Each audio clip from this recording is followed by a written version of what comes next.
পাহাড় থেকে সাগর পর্যন্ত, কাশ্মীর থেকে কন্যাকুমারী, পৃথিবীর কোন শক্তি তৃণমূল কংগ্রেসকে আটকে রাখতে পারবে না। কতই করো হামলা, এর বাইরে কোনো কথা আপনাদের সামনে থাকবে না। দুজন মিলে মানে দুজনকে জোড়াই 500 টাকা নিই, দুজনকে জোড়াই 500 টাকা নিই, দুজনকে জোড়াই 500 টাকা নিই, 22 টাকা করে আমরা সিকুজন এসছি। আমাদেরকে 100 টাকা করে দিছে, 100 টাকা করে দিছে।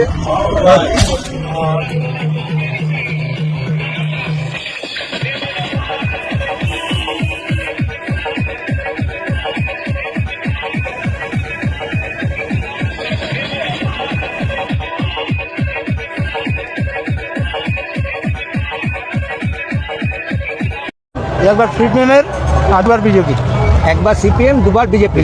আচ্ছা, আপনি? আমি তো এখানে কয়েকবার আসছি আর কি, হ্যাঁ, কয়েকবার আসছি ব্রিগেডে।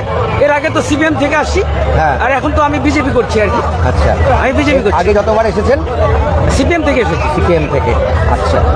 তার মানে এর আগে যারা এসেছেন, কেউ এসেছেন তৃণমূলের থেকে, কেউ সিপিএম এর থেকে। আপনি দাদা এই প্রথম? অবশ্যই আপনারা বুঝতে পেরেছেন প্রথমে ভিডিওটি দেখে।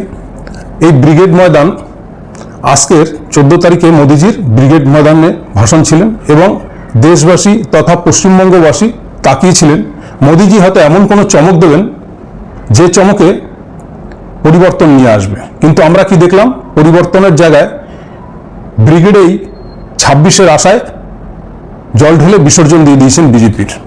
কেন বললাম আজকের এই কথা? সে কথায় আসছি। তার আগে বলে রাখি, যদি আমার অনুষ্ঠান ভালো লাগে অবশ্যই আমার চ্যানেলটিকে সাবস্ক্রাইব করে আমার পাশে থাকবেন। আমি আপনাদের নিত্য নতুন প্রতিবেদন আপনাদের সামনে উপস্থাপনা করতে পারবো তাহলে, যদি আপনারা আমার পাশে থাকেন। এবং আমি যে অনুষ্ঠানটি করছি, যেসব মন্তব্যগুলো করছি বা যা আপনাদের সামনে তুলে ধরছি, সেগুলো কতটা যুক্তিসম্পন্ন, খারাপ ভালো লাগা আপনাদের উপর নির্ভর করবে। আপনারা অতি অবশ্য কমেন্টের মাধ্যমে জানাবেন ভুল ত্রুটি। ভুল বললেও সেটাকে ভুল বলবেন, সঠিক বললেও সঠিক বলবেন। বিশেষ করে বিজেপি সমর্থক যারা আছেন তাদের কাছে আমার প্রশ্ন, আজকের ভিডিওটি আপনারাও দেখবেন। এবং কেননা আপনারাও আমার পশ্চিমবঙ্গবাসী, আপনাদেরও দেখা উচিত। এবং আপনারাও রাজনীতিটা কেন করবেন? রাজনীতি করা মানে শুধু এইটাই নয় যে ক্ষমতা দখল করব, কিছু ভোগ বিলাস করব, তা নয়। রাজ্যের মঙ্গল, রাজ্যের উন্নতি, একটা ভালো পরিষেবা, সুস্থ সবল প্রশাসন এবং মানুষের প্রত্যাশা পূরণ করা, এটার নামই রাজনীতি। তা যাই হোক, আজকে আমরা কি দেখলাম ব্রিগেডে? প্রথমেই দেখতে পেলাম যে উচ্ছৃঙ্খলতা বিজেপির কর্মীদের। কিরকম? সারা রাস্তা ধরেই যেখানেই তৃণমূলের পোস্টার ছিল বিজেপি বয়কট, সে পোস্টারটি দেখে তারা সহ্য করতে পারেননি। বাস থেকে গাড়ি থামিয়ে লাঠির ঝান্ডা নিয়ে সেই ঝান্ডা দিয়ে পিটিয়ে পিটিয়ে সেগুলো ভাঙছে।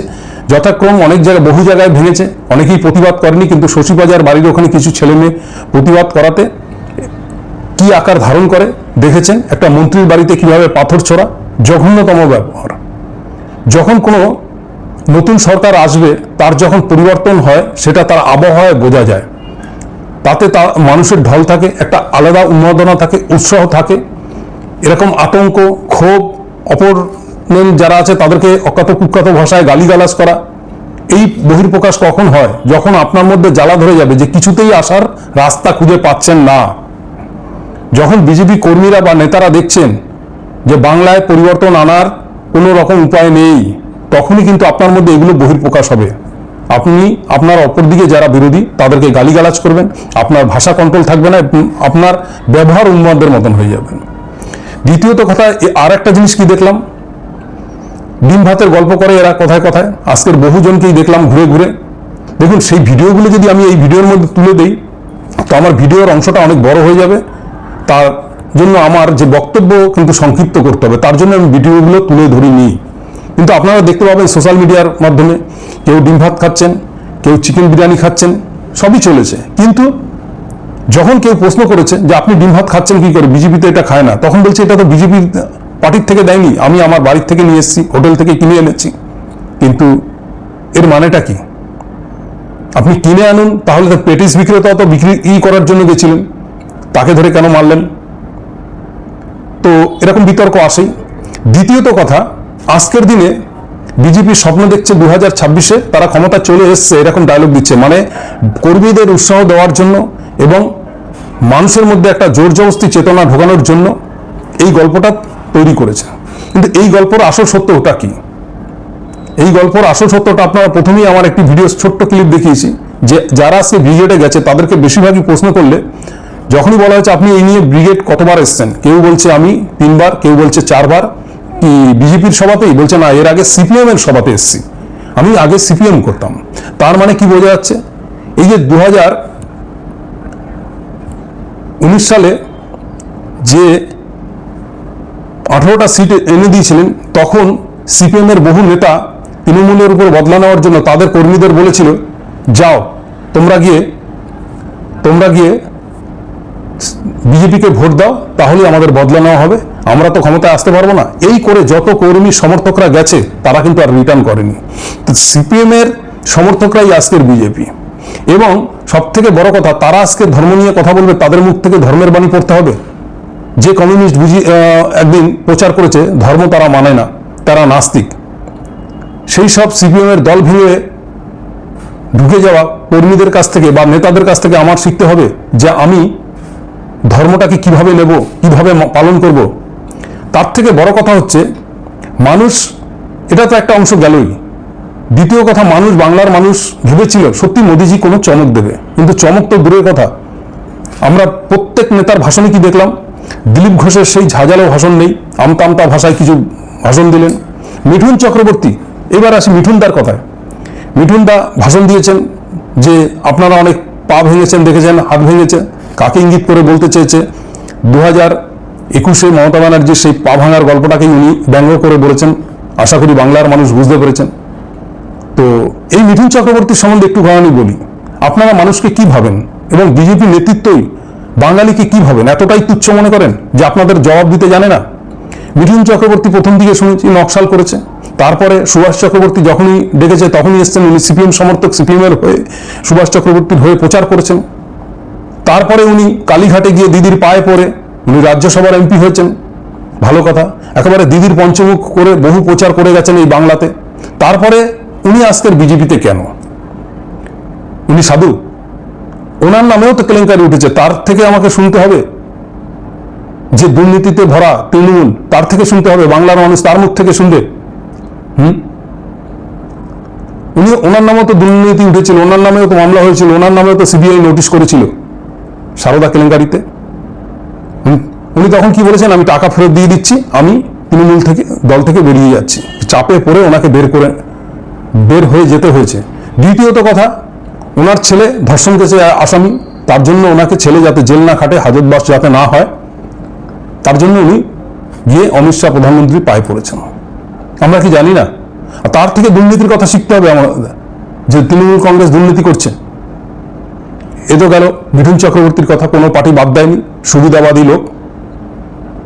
যখন চারিদিকে অন্য ভিন্ন রাজ্যগুলোতে, বিজেপি শাসিত রাজ্যে বাংলা কথা বলার জন্য যখন একজন পরিযায়ী শ্রমিক মৃত্যুবরণ করছে, তখন এই মিঠুন চক্রবর্তী বাঙালি হয়ে তার হৃদয় কাঁপেনি। দ্বিতীয়ত কথা, যখন করোনা আমলে পরিযায়ী শ্রমিকরা বাড়ি ফিরতে পারছিলেন না, প্রধানমন্ত্রীও কোনো ব্যবস্থা করেনি, কেন্দ্র সরকারও কোনো তাদের জন্য ব্যবস্থা করেনি। পায়ে হেঁটে 7 দিন 10 দিন পায়ে হেঁটে একজন পরিযায়ী শ্রমিক তারা বাড়ি ফিরেছেন। তখন কোথায় ছিলেন?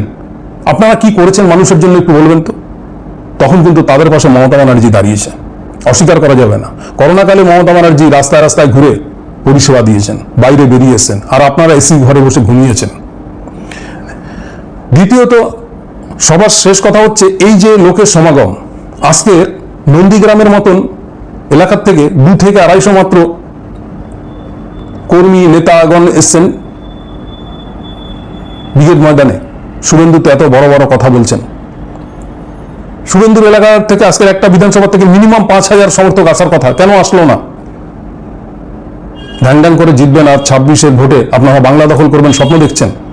পোলায় পালের মতন শয়তান ছেড়ে রেখে দিয়েছে নন্দীগ্রামে, যে লুটে পুটে খাচ্ছে আর অবান্তর মা বোনদের অসম্মান করে বেড়াচ্ছে। মানুষ দেখছে, বাংলার মানুষ দেখছে। বাংলার মানুষ 26-এর ভোটে বিজেপিকে শিক্ষা দেওয়ার জন্য তৈরি হয়ে রয়েছে। আপনারা বুঝতে চাইছেন না। আপনারা রথযাত্রা বের করেছেন অফ সিজনে। আমাদের এখানে বাঙালির আষাঢ় মাসে রথ হয়, আপনারা রথযাত্রা বের করেছেন, পরিক্রমা করে বেড়াচ্ছেন সারা বাংলা জুড়ে, রাস্তায় একটি লোকের দেখা নেই। আপনাদের পরিবর্তন যাত্রায় কোনো লোকের দেখা নেই, কর্মীর দেখা নেই, ভক্তগণের দেখা নেই, আপনারা রথযাত্রা বের করেছেন। এদিকে আপনারা বলছেন 26-এ আপনারা মসনাদে বসছেন, 14 তলার থেকে মমতা ব্যানার্জিকে টেনে হিজড়ে নামাবেন। দ্বিতীয়ত কথা, সোশ্যাল মিডিয়াতে আপনাদের যতজন প্রচারক রয়েছে, ইউটিউবার বলুন, ফেসবুক ইউজার বলুন, প্রত্যেকের মুখের ভাষা, আরে মানুষ তো মানুষ, পশু অব্দি শুনলে পালিয়ে যাবে। ভদ্র ভাষায় প্রতিশোধ নেওয়া যায়, ভদ্র ভাষায় উত্তর দেওয়া যায়, শুধু গালি গালাজ। একজন মহিলা হয়ে যে মহিলা প্রচারক আপনাদের, তার ভাষা এত জঘন্য, আমি নাম করতে চাই না, এবং তারা কি ভাষায় কথা বলে যা মুখে একজন পুরুষ মানুষ হয়ে আমি কোনোদিন মুখে আনতে পারবো না। এত দূর নোংরা ভাষা প্রয়োগ করে একজন মহিলা হয়ে আরেকজন মহিলার বিরুদ্ধে। হয়তো তৃণমূলের হয়ে একজন মহিলা একটা পোস্ট করেছে, তার বদলে যে জঘন্য ব্যবহার এবং জঘন্য ভাষায় সেই কন্টেন্ট ক্রিয়েটার তার পাল্টা জবাব দিচ্ছে, সে ভাষা কোনো মানুষ মানুষকে বলেছে কিনা এর পূর্বে হয়তো পশ্চিমবাংলা শোনেনি। লজ্জায় মাথা হেড হয়ে যায়।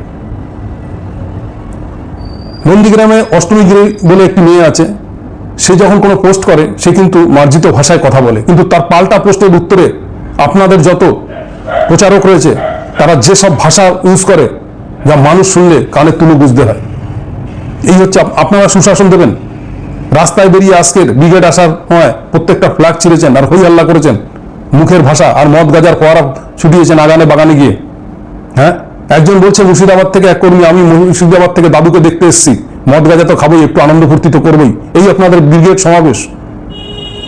দ্বিতীয় কথা, এই ব্রিগেড ভরাতে ভিন রাজ্য থেকে লোক নিয়ে আসতে হচ্ছে, ট্রেন রিজার্ভেশন ট্রেন থেকে শুরু করে কয়েকটা ট্রেন করে দিয়েছেন, সেই ট্রেনগুলো ফাঁকা এসছে। হ্যাঁ, কিছু লোক এসছে মানছি, সব পয়সার দৌলতে। কারণ এই মোদিজির পার্টি মানে বিজেপির ভারতীয় জনতা পার্টির কাছে পয়সার তো অভাব নেই। যত বড় বড় মার্চেন্ট ব্যবসাদার রয়েছে তাদেরকে মূল্য বৃদ্ধি করে দিতে বলছেন তাদের পণ্যকে, আর আপনারা কোটি কোটি টাকা তাদের থেকে চাঁদা নিয়ে বেড়াচ্ছেন। এমনকি বিফ মাংস যারা এক্সপোর্ট করছে, যারা ব্যবসা করছে, তাদের থেকে কোটি কোটি টাকা চাঁদা নিচ্ছেন বিজেপি পার্টি। অথচ এখানে মানুষকে বোঝাচ্ছেন গোমাতা, গরুকে গোমাতা বলো, হিন্দু ধর্মে গরু হচ্ছে ভগবান। কি শুরু করেছেন আপনারা? এটাকে কি রাজনীতি বলে? ভদ্র ভাষায় তো কথা বলতে পারেন না, হয়তো আমার এই ভিডিওটা শুনলে আপনারা গালাগালি করবেন। কিন্তু প্রধানমন্ত্রী, সর্বশেষ হচ্ছে প্রধানমন্ত্রীর বক্তব্য সবাই শোনে।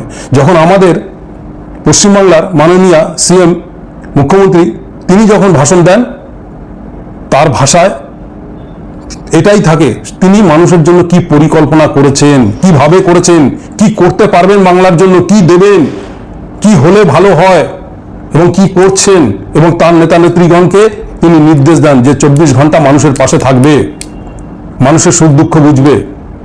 কিন্তু আপনারা কি করছেন? আপনাদের কর্মীদের, নেতাদের উত্তেজিত করছেন, তাদের গরম খাওয়াচ্ছেন, উচ্ছৃঙ্খল তৈরি করছেন। এবং স্বয়ং প্রধানমন্ত্রীর ভাষণে নেই যে আমি দেশ কত সুস্থভাবে চালাচ্ছি, দেখো আজকে আমিও ছাতি ফোলাতাম, আমারও গর্বে বুক ভরে উঠত যদি প্রধানমন্ত্রী বলতে পারত যে আমার এই 10-12 বছরে অর্থনীতিকে কোন জায়গায় পৌঁছে নিয়েছি, দেখো আমার পূর্বে জিডিপি ছিল এই, এখন এই জায়গায় এসছে। বলতে পারবে? আছে সৎসাহস? অন্য ভক্তদের কাছে আমার প্রশ্ন। বলতে পেরেছে? কটা শিল্প করেছেন উনি, কত লক্ষ চাকরি দিয়েছেন সারা দেশে, বলেছিলেন তো বছরে 2 কোটি চাকরি দেবে। এখানে বলছেন 7ম পে কমিশন আমরা আসলেই সরকার গড়তে দিয়ে দেব। ত্রিপুরায় কেন দেননি? ত্রিপুরায় কেন চাকরি দেননি? ডাইরেক্ট সেখানে বলে দিয়েছেন গভর্নমেন্ট জব হবে না। আগরতলাকে বলেছিলেন স্মার্ট সিটি বানাবেন, সেই আগরতলা বর্ষার জলের তলায় ডুবে থাকে, আজও করতে পারেননি। 8 বছর অতিক্রম হয়ে গেল সরকার। কি দিয়েছেন ত্রিপুরাকে? বিহারে স্কুলে মিড ডে মিলে বাচ্চাদের নুন ভাত খাওয়াচ্ছেন, কি দিতে পেরেছেন আপনি দেশকে?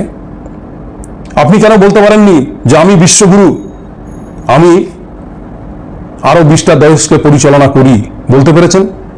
পারেননি বলতে, কারণ আমেরিকার কাছে আপনি বিক্রি হয়ে রয়েছেন।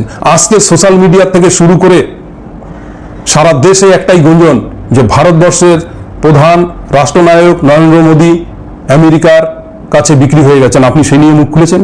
আপনি বলতে পারতেন যে না আমি বিক্রি হইনি, দেখো আমি কি করছি। বলতে পেরেছেন আপনি?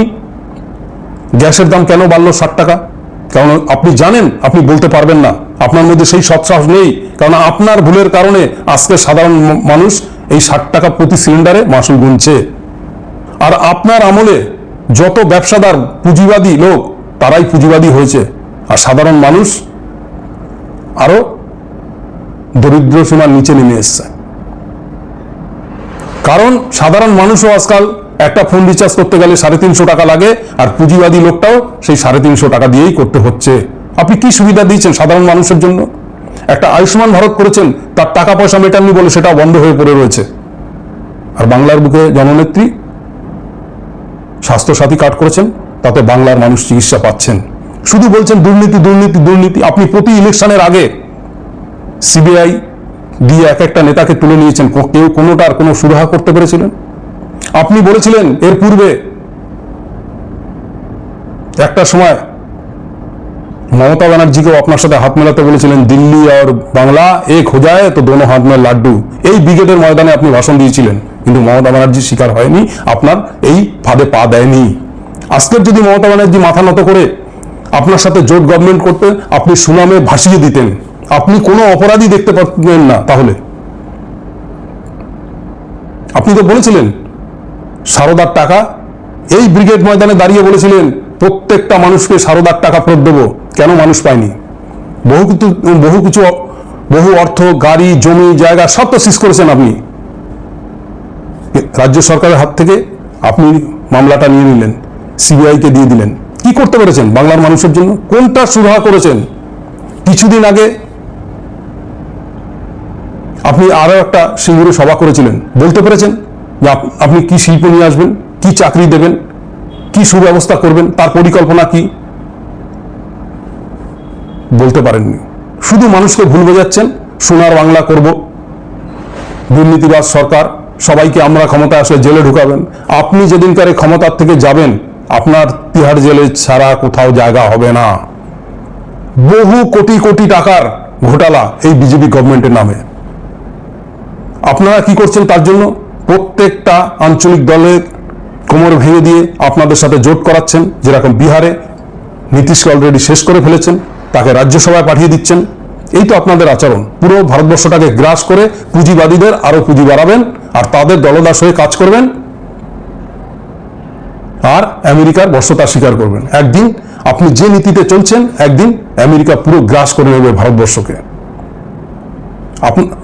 আপনি বুঝিয়ে বললেন না কেন ব্রিগেডের মাঠে আপনার ভক্তদের যে ইসরায়েলকে আপনি ফাদারল্যান্ড কেন বলেছেন?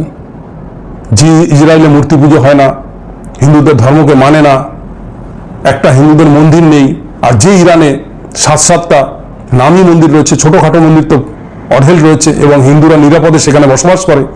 যে আমাদের একসময় দুঃসময় যে ইরান আমাদের পাশে দাঁড়িয়েছে, তার সাথে আপনি তার পাশে না দাঁড়িয়ে আপনি ইসরায়েলে গিয়ে ফাদারল্যান্ড বানিয়ে দিলেন, যার জন্য আজকে গ্যাসের দাম এই অবস্থা, এবং সমুদ্রের এই হরমুজ প্রণালী আজকে ভারতের জন্য বন্ধ।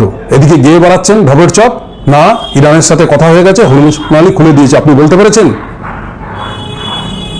ব্রিগেডের মাঠে যে না, আমাদের হরমুজ প্রণালী খোলা রয়েছে, আমাদের সব কাঁচা মাল, গ্যাস, পেট্রোল সেখান থেকে আসবে, কোনো বাধা দেবে না? বলতে পেরেছেন? সৎসাহস আছে আপনার মধ্যে? আপনি হচ্ছেন দেশের সব থেকে ধোঁকাবাজ, প্রমাণ হয়ে গেল এই ব্রিগেডের সবার থেকে। আর ধেই ধেই করে যারা নাচছেন, বেশিরভাগ সংখ্যক আছে যারা গেছেন, কেউ কেউ নেতৃত্ব দেয়, পয়সা ঢেলে অঢেল পয়সা পার বুথে পার ব্লকে পাঠিয়েছেন। সেই অঢেল পয়সা দিয়ে কিছু লোকজন জোগাড় করে নিয়ে এসছে, এবং তাদেরকে শিখিয়ে দিয়েছেন যুবকদের যে তোমরা বলবে দিদির যুবসাথীর প্রকল্পের টাকা কালকের পেয়েছি, তাই আজকের ব্রিগেডে আসতে পেরেছি, না হলে আসতে পারতাম না, বাংলার এত দুরবস্থা। আর তাদের সেই বুলি বকছে, এবং প্রত্যেক ব্লকে যে হারে টাকা পাঠিয়েছেন, সেই টাকা দেখিয়ে, টাকা দিয়ে লোক ভরাট করেছে মাঠ। আর যারা নিয়ে এসছে তারা আশায় রয়েছে কেউ পঞ্চায়েতে দাঁড়াবে, কেউ মিউনিসিপ্যালিটিতে দাঁড়াবে, কেউ বিধায়ক হবে। সেই লোভে সেই রাজনীতিটা করে যাচ্ছে। সেই সব লোকগুলো এই ভণ্ডামিগুলোকে পাত্তা দিচ্ছে, এবং এই ভণ্ডামির গল্প বাংলার মানুষকে বোঝাতে চাইছে। কিন্তু এইভাবে বাংলা দখল হবে না। 26-এ আপনাদের সাধারণ মানুষ এবং বুদ্ধিজীবী মানুষ, শিক্ষিত মানুষ, তারা আপনাদের এই ঢপের চপটা বুঝে গেছে যে আপনারা কত বড় ঢপ দিতে চাচ্ছেন, এবং বাংলার মানুষও সেই বিহার, উড়িষ্যা, ত্রিপুরার মতন, দিল্লির মতন পস্তাবে, যেখানে মানুষকে অনেক প্রত্যাশা দিয়ে এসছেন, কিছুই দিতে পারেননি। আরে বলতে পারতেন তো মোদিজি যে দেখো দিল্লিকে আমি এই দিয়েছি 1-1.5 বছরের মধ্যে, ত্রিপুরাকে 8 বছরে এই দিয়েছি, বাংলায় আসলে বাংলায়ও আমরা ক্ষমতা আসলে এটা দেব, বিহারে আমরা এটা দিয়েছি। কেন আজকে উত্তরপ্রদেশে, দিল্লিতে বাঙালি পেটানো হবে? তাহলে যত বিহারি উত্তরপ্রদেশের লোক এসে, উড়িষ্যার লোক এসে এখানে কর্ম করে খাচ্ছে, ব্যবসা করে খাচ্ছে, দিনমজুরি করে খাচ্ছে, কেউ চাকরি করে খাচ্ছে, তাদের আমরা কি করব? পুজো করব? একটু বলবেন। এরপরে আরো সভা রয়েছে, আরো আপনি ঘুরে বেড়াবেন, ডেলি প্যাসেঞ্জারি করবেন। এবং অন্ধভক্তদেরও বলছি, তোমাদের বাবাকে একটু বলে দিও এই কথাগুলোর উত্তর দিতে, যে উত্তরপ্রদেশে হোক, বিহারেই হোক, ত্রিপুরাতে কি করেছেন এই গল্পটা যেন দেন। সেই গল্প শুনে এখানকার মানুষ ভোট দেবে। সেখানে কিছু দিতে পারেননি, সব রাজ্য তো দখল করেছেন। বাংলা দখল করলে কি করবেন? হ্যাঁ, দেশটাকে সোনার বানিয়ে দেবেন? এতগুলো রাজ্য দখল করে আপনার হয়নি, এতগুলো রাজ্যকে আগে সোনার বানান, আরে সোনার না পারেন রূপোর বানান, রূপোর বানিয়ে তারপরে বাংলাকে বলুন যে দেখো ওখানে রূপোর বানিয়েছি, আমি বাংলাকে খুব ভালোবাসি, তাই এখানে আমি সোনার বানাবো। বাঙালিকে ধর্ম শেখানোর জন্য অভিষেক ব্যানার্জি বলেছিল যে এখন জয় মা কালী বলাচ্ছি জয় শ্রীরাম থেকে, এরপরে জয় বাংলাও বলাবো। আপনারা প্রমাণ করে দিলেন। আপনার থেকে অর্ধেক বয়সী একটি ছেলের কথা খেটে গেল যে আপনারা এখন জয় মা কালী বলছেন, এবং দক্ষিণেশ্বরের মন্দিরের আদলে আপনারা আজকের মঞ্চ তৈরি করেছেন। আপনাদের যে ক্ষমতা লোভী এবং ক্ষমতা পাওয়ার জন্য মানুষকে যে কতটা ভুল বোঝাতে পারেন, তা হারে হারে আজকে প্রমাণ করে দিলেন। যাই হোক, সকল দর্শকের কাছে আমার একটাই নিবেদন, দেখুন বললে তো অনেক কথা বলা যায়, তো সংক্ষিপ্ত করলাম এখানেই, আজকের মতন এই ভিডিওটা এখানেই শেষ করলাম। জয় হিন্দ, বন্দে মাতারাম। কিন্তু আপনারা কমেন্টের মাধ্যমে বলবেন আমি সঠিক বললাম কি ভুল বললাম, তাহলে আমার আগামী ভিডিও নিয়ে আসতে সুবিধা হবে, এবং যেটা সঠিক মনে করবেন সেটাই বলবেন।